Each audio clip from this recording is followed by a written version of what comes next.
Hi, how's everyone out there doing? This is our marathon session, 24 authors in 12 hours, Veterans Day edition, featuring different authors from Free Agent Press. I'm Amy Hamilton, author of The Project Manager, Life is a Project, and The Consummate Communicator, Character Traits of True Professionals.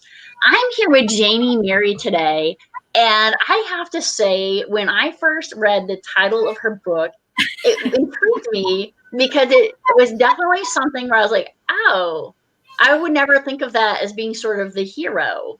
So, Janey, will you share your book with us? Absolutely. I took a little bit to decide on the title. I had a few options, but yes, I was hoping to hook people with kind of the juxtaposition of a race theme and sloth, because you don't think of them with speed. Ready, set, sloth. So the other day I kind of tripped up on doing a quick elevator pitch, so I thought I better go off the back of the book blurb. What if your weakness is really your strength? Sloth endures a tough day at school. His slowness incites teasing, pressure, and frustrations from his classmates. The next day, though, shows good things come from going your own speed. Filled with quirky characters and relatable experiences, Ready, Set, Sloth demonstrates the power of perseverance, accepting your true self, and finding strengths in your weaknesses. Also filled with a cast of atypical animals from South America, not your neighborhood. This story will attract millennial parents who crave diversity, education, and emotion in children's picture books. Sloth will introduce children to the Amazon rainforest, push their vocabulary, and inspire empathy. So, those are some highlights of the book and the core message I was hoping to hit when I wrote the story, which kind of was conceived about 3 years ago when I think about how long it took to get to this stage in the journey. So excited to be here. Now, I am so happy. And, hey, interviews are interviews. Never be like, oh, you messed up. Just like Sloth saying it's okay to be slow. It is okay sometimes to like ramble. It is okay sometimes to just be like inarticulate. And it is okay sometimes to just be like so ahead in your thoughts than your mouth can keep up with. Oh, thank you. Those are such normal things. And so I definitely want to encourage you on that. And your book resonated with me. And I love the children's books because I can actually read them like super quick before coming on the show. And there's a few times recently where I've really embraced the concept of slow down and do it right the first time, or you waste so much more time. And one of the things I found on that is, especially on things like these podcasts, is if I'm rushing and I'm trying to end one and begin the next, and I begin the next one too soon, it will sometimes create a problem in my computer processing or whatever. And then both of them shut down. And sometimes I actually have to like shut down my entire computer and reboot. And then instead of like maybe being a minute behind, I'm now like 5 minutes behind. So I was like, Amy, slow down in the first broadcast, thank the person properly, go to the next broadcast. And that minute it's a minute, right? But if you rush, that minute now becomes so much longer. And there's so much of that resonates in your story. And that's what I got out of it. Is this your intent, by the way? Oh, thank you. Yes, exactly. Even at, I'm 30 and I still feel like I keep kind of apologizing for the way I'm wired, like my personality and the way I'm built. And I'm getting better, like kind of like, okay, this is just the way I am. Like, not so much like arriving to things late. Like sometimes I'm like, okay, I'm an adult. I got to get to things. It's just like, I mean, sometimes the way like you said, like when I ramble or the way I tell a story, like, okay, I have 3 older brothers and they used to tease me that I would rabbit away from the way I tell a story and I would not get to the main point quick enough. And my friends can attest to that. They're like, okay, but they're sweet about it. They know that's just the Janey way of me telling a story. That eventually I will get there. They know I am just doing my little, like, I rabbit away, but I'll get there.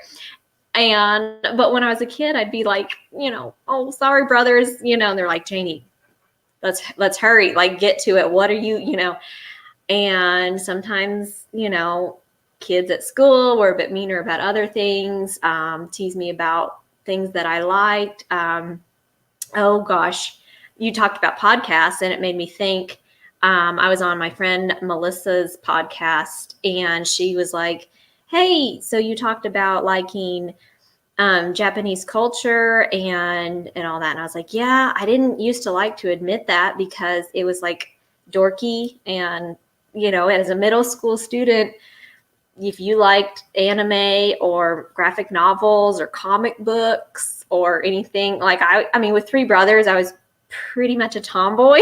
So I didn't like girly things. And gosh, the teasings and bullying, so I'm just saying, be true to yourself and eventually you're going to be happy. You're going to,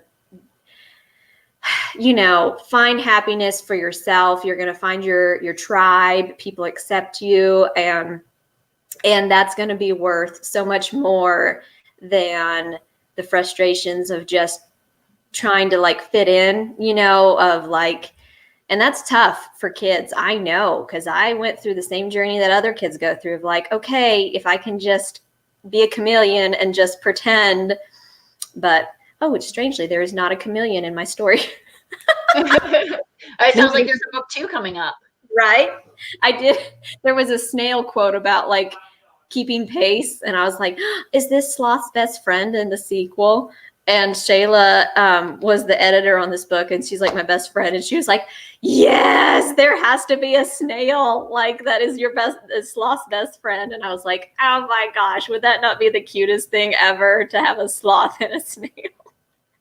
But there's not much story concept there. That has to be built up. But I have sworn off like story concept and manuscript building for the rest of this year anyway. Next year, because this quarantine project of mine put me through the ringer, and now I'm just gonna promote this one and market it for the rest of this year, do my book reviews and book blogging and cross promotion, and worry about next year for future book projects.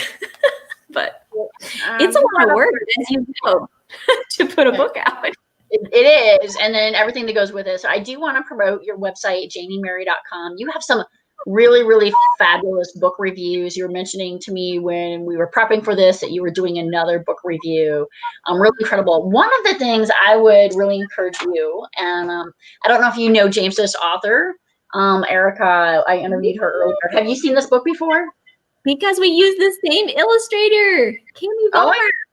I was just so fascinated, in love when I got that book, and I was talking about it with Erica earlier, and I was like, I wonder if Janey's done a book review on this one yet. I haven't, but I should, because that's how I found Cammie. So Shayla, that I mentioned, Shayla Raquel, so she edited that book and connected Cammie to me and was like, here, I think you'll like her. And she pulled that book and I was like, that's adorable. And, pulled up her work from Instagram. And that's how I found Cammie and contacted her. Anyway, so that's how I found my illustrator. But yes, I should do a review for A is for Ancestors. Oh, yes, I should.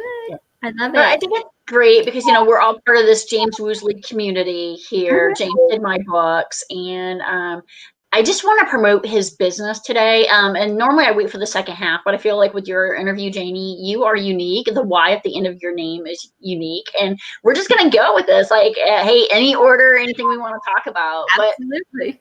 But, James is a Air Force veteran. I'm an Army veteran. And working with James was just such a tremendous experience for me. And I would like to ask you, what was your experience like working with James and his organization?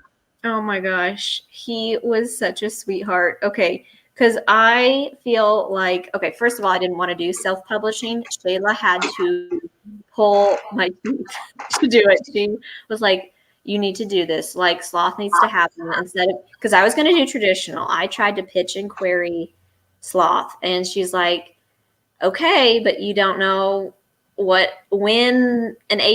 if an agent can get it. And I'm like, okay, but you have to help me every step of the way. And she's like, I promise.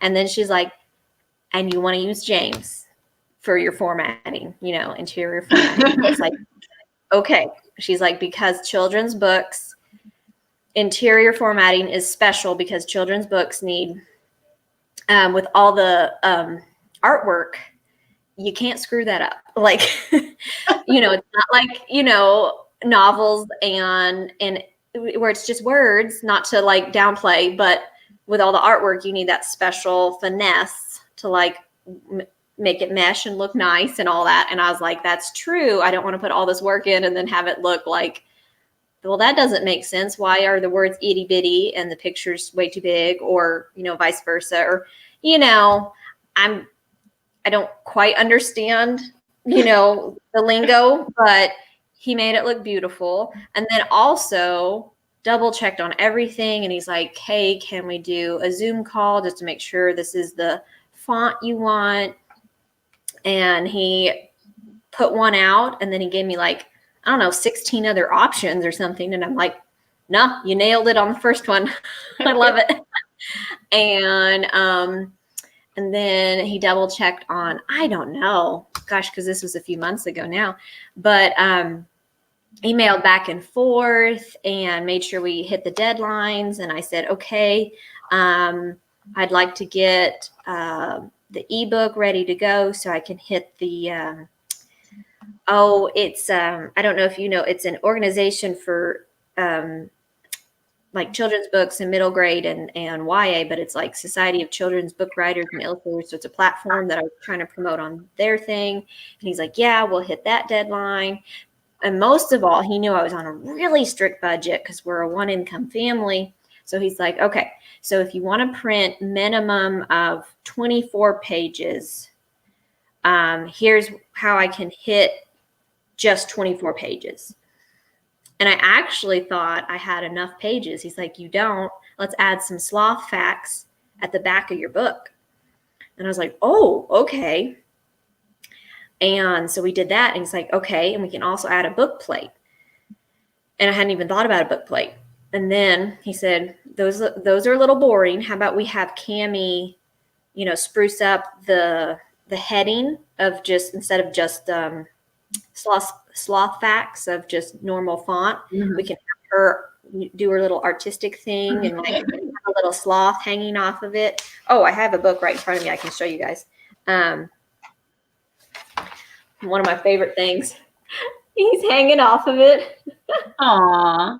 And I was like, I love it so much. So it was his idea to have her spruce that up instead of just normal, text. Mm-hmm. And I was like, that's beautiful. Great job.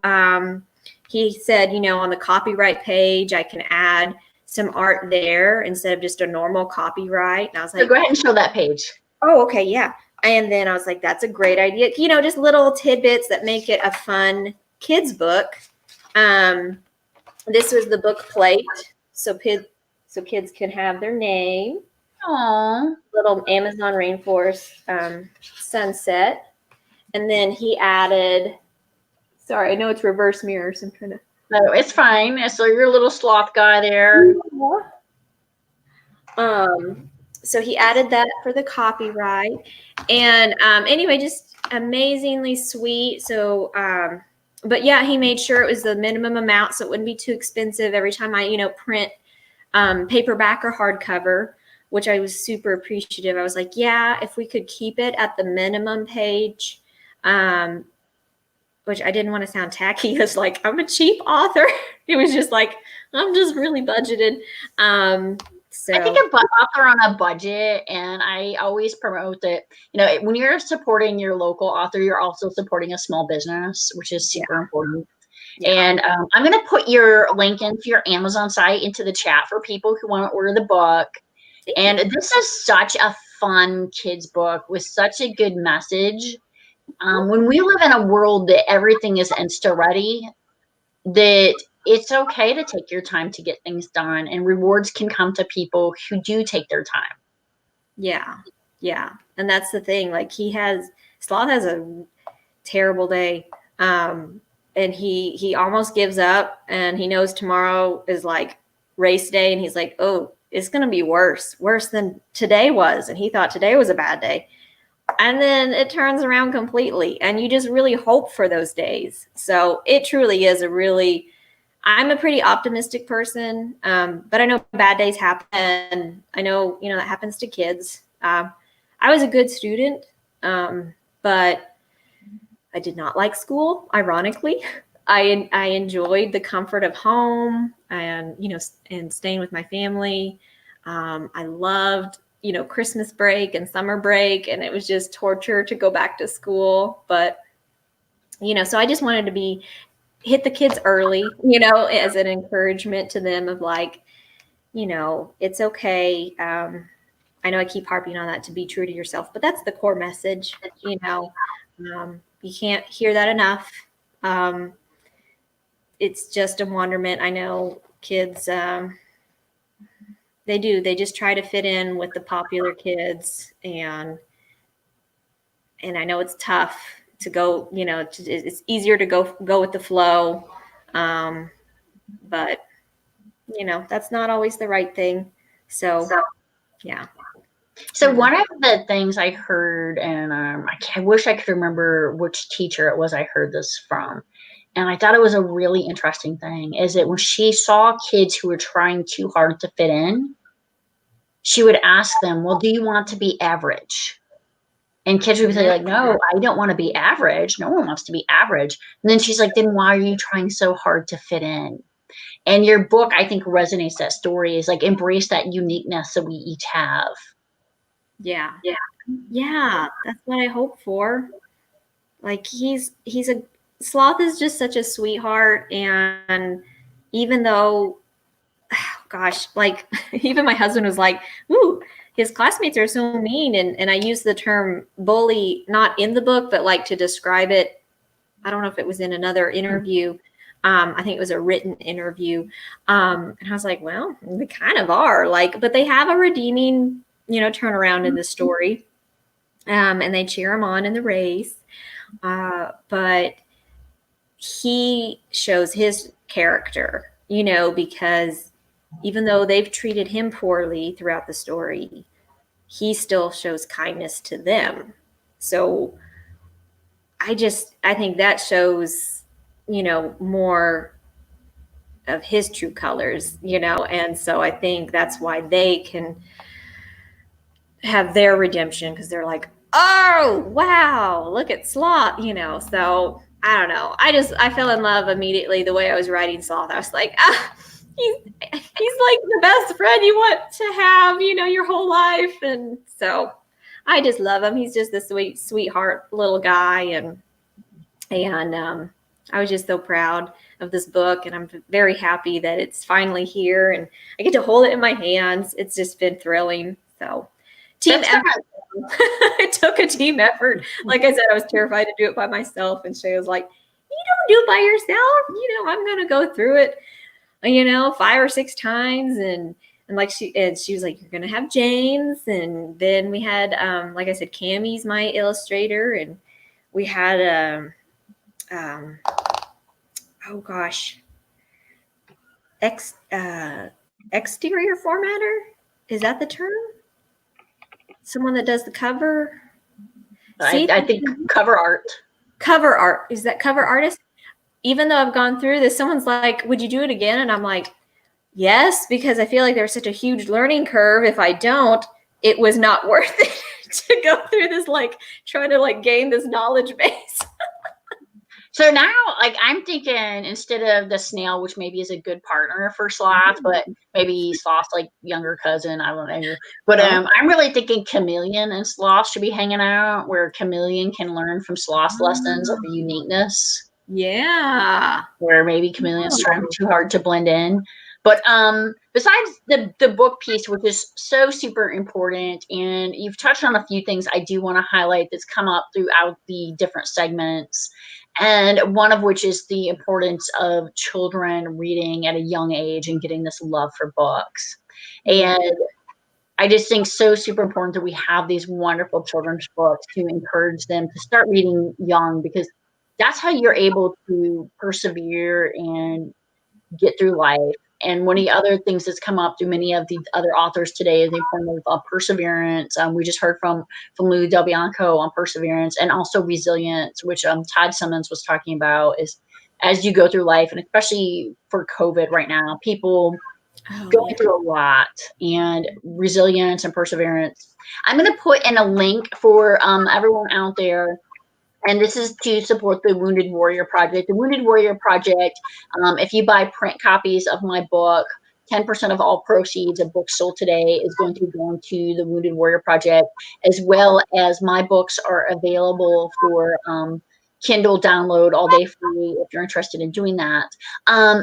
Janey, when people go to your site, what can they expect to get out of this site? And do you have any promotionals or anything you want to talk about today? I know that your book is super available and already super inexpensive, and I put the links in there as well.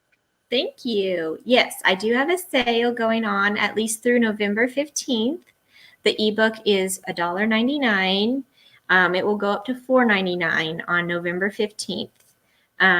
So you can get that through mid-November. And then you were talking about Wounded Warrior, and it made me think, and then you mentioned my website, and it did kind of jog my memory a little bit when I was kind of adding a few things to my website a little while back. I added a nonprofit side, and Wounded Warrior. Yeah, I should probably add that to my nonprofits. I have a page, I think it's under the About section of my website, near the bottom, but it's like nonprofits near my heart. And it lists some things, and I'm just picking dates like during the year where I'm thinking like half of my book sales would go towards those nonprofits. And just because like you're talking about, I'm not in it for the money, obviously. Like I didn't write this book. I know, as a self-published author, it's going to be hard to really take off, and make this as like a career. I just do it as a message, like hopefully kids will read this, parents will read this, and it's meaningful to them. So anyway, that little segment for nonprofits, it's just something I hope people will see and be like, oh, these are cool, organizations she supports, and maybe it'll flag something, and we can make a connection that way too, Anyway, so you can see other organizations, and yeah, man, I need to look into that. No, I think it's important that we recognize right now, COVID, Veterans Day, and the holidays coming up. It's been a theme that's come up throughout. Is also people need to focus on their mental and their emotional health as well as their physical health. You can check out Dr. Phil Carson. He's one of James's authors, and we really talked a lot about that earlier. So, Janey, you had something that you wanted to add to that?